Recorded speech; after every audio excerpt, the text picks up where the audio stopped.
Hüseyin İnan, Sinan Cemcin ve Alparslan Doğan beraber. İslam'a karşı diyeceklerim mevcuttur. İslam'ı söyle istemek için hazırlanmıştır. Yapılan tahliller yanlıştır, hatalıdır, değerlendirmeler keza isabetsizdir.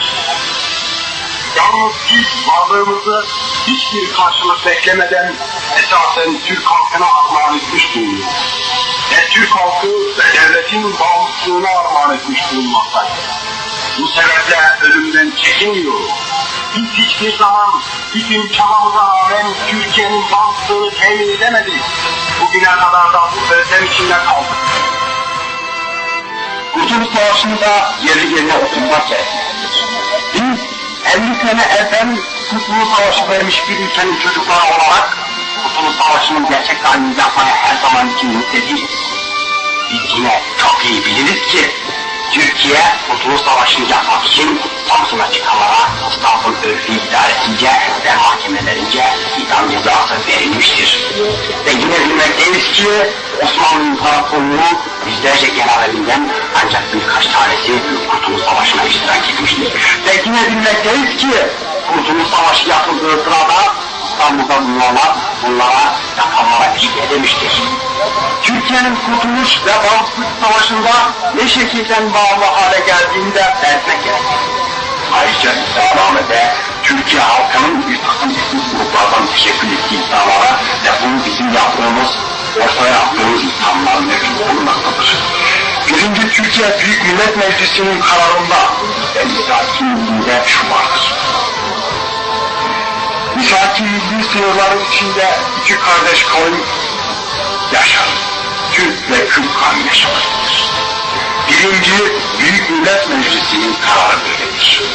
Türkiye ve iki kardeş kavmin yalnızlığın yaşadığını kabul etmek nedir?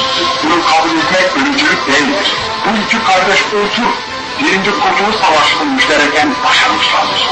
Güney cephesinde düşmanla omuz omuza savaşmışlardır. Bunun içine neden Türkiye hakkı diyoruz. Ve bu iki kardeş unsur ikinci Bağımsızlık Savaşı'na da müştereken başaracaklardır. Öğrenci hareketlerine gelince İslam'da öğrenci hareketlerinin başlangıç tarihi 1968 olarak belirtilmektedir. Bu tarih yanlıştır. Türkiye'de öğrenci olayları 56 senedir eksik olmamıştır.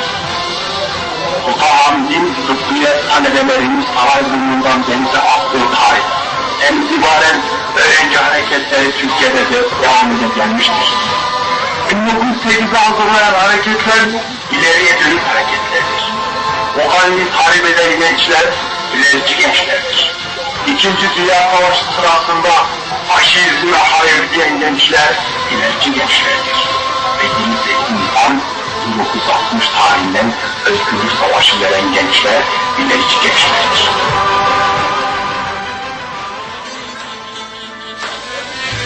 İddianamede geçen ve bana affedilen bir cümleyi kabul etmiyorum. Ben silahımı halka, orduya karşı kullanmadım.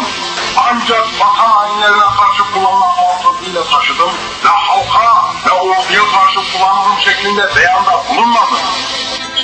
Öteden beri arz etmiş olduğum gibi bu ülkede anayasaya en fazla savunanlar bizleriz. Anayasayı ihlal edenler de ortadadır. Anayasanın uygulanmasını isteyen gene bizleriz. Anayasayı uygulamaya yavuz kimseler de hala ortadadır.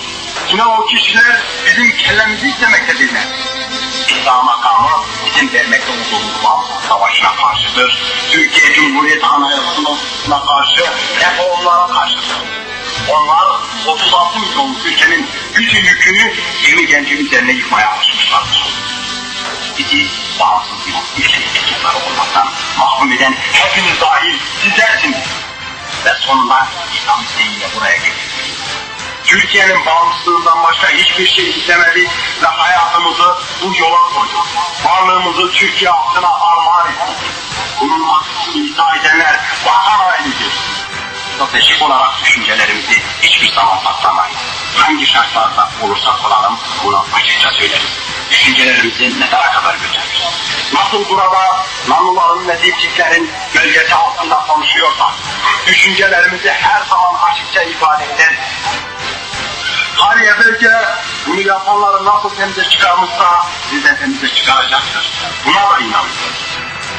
Profesyonel devrimci bugünün Türkiye'sinde kendini hayatı boyunca Türkiye'nin bağımsızlığına adayan kimsedir. Fikir özgürlüğünü ve anayasaya paravan yapanlar öncelere Atatürk'ü geçirirken onun fikir ve şahsiyetini de küçük görmeye başladılar. Sadece Mustafa Kemal tarafını beyan ediyorlardı şeklinde bir cümle meşhurdu. Bunu kesin olarak reddediyorum. Asla kabul etmiyorum. Diğer yurtseverler de bunu kabul etmezler. Bu kasten tarif edilmek isteniyor. Gerçekler örtülmek isteniyor. Bu cümle art niyetle kullanılmıştır. Bu memlekette Mustafa Kemal'e gerçekten sahip çıkanlar varsa onlar da bizleriz. 35 milyon metrekare vatan toprakları işgal altındayken bizim milli bütünlüğü bozmakla suçlanmamız gülünçtür. Mustafa Kemal sağ olsaydı bugün çok şaşırır. Hareketimiz tamamen anayasal bir harekettir. Anayasalının başlangıç ilkesinde devletçiler ulusun zulme karşı direnme hakkını kullandı. Bu sebeple anayasal bir davranışlar bulundu. Yaptıklarımızın haklı olduğuna inanıyorum. Halen de bu inancı taşıyorum. Türkiye'nin bağımsızlığından başka bir şey istemedim ve bu sebeple Amerikan emperyalizmine ve işbirlikçilerine karşı mücadele ettim. Bundan dolayı ölümden korkmuyoruz. Onu ancak işbirlikçiler düşünsün ve ancak onlar kendi canının başına düşsün.